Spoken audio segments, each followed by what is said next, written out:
Hello, my PBC family and friends. Pastor Brian here with another quick bite, living the Word.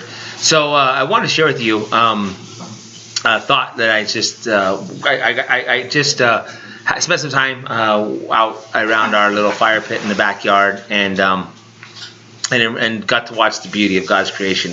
The little animals, the birds, things like that going by. Just watch the dogs playing, everything like this. And it kind of reminded me of a thought from Job in particular. Job chapter 12. And I'm going to pick up a verse. I want to read to you to begin with, if you don't mind, verse 10. And then we're going to back up a little bit. But Job chapter 12, verse 10 says this: "In whose hand is the soul of every living thing, and the breath of all mankind?" And I love this thought. In whose hand is the soul of every living thing, and the breath of all mankind. So in other words, who controls our lives? Who controls the soul? Who controls our very breath? Well, now we all know the answer to that question. It's the same man who gave it to us in the garden when he breathed in the nostrils of Adam and gave him the breath of life. Now, I think of that, and then I think about this. What is it really talking about right there?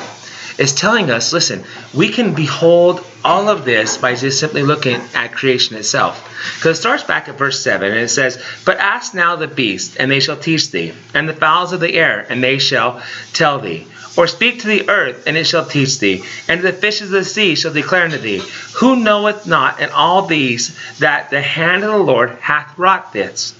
In whose hand is the soul of every living thing, and the breath of all mankind?" In other words, we can examine creation itself. We can examine the birds. We can examine the fish. We can examine even the plant life on this world, and recognize who it is that gave it all, who really gave it life, who really brought it about.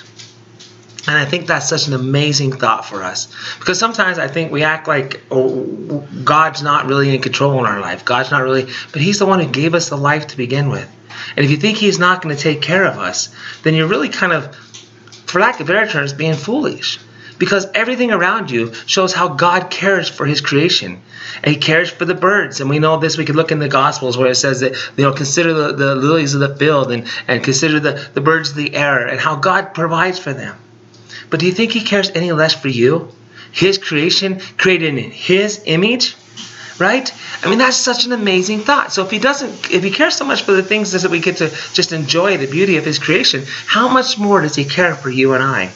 Well, we know the answer to that question ultimately is the fact that He cared so much that He took on the form of a man, came, humbled Himself, and died upon the cross that He might have fellowship for eternity with you and I. I think about that, and it just gives me such a joy. So, when we look at God's creation, why not think about that? Think about, and as you see the creation of God, that He is the one who holds the soul of every living thing. He's the one that gave breath to all mankind, and He loves you, and He cares for you. I love you, we love you, God loves you, and God's got this.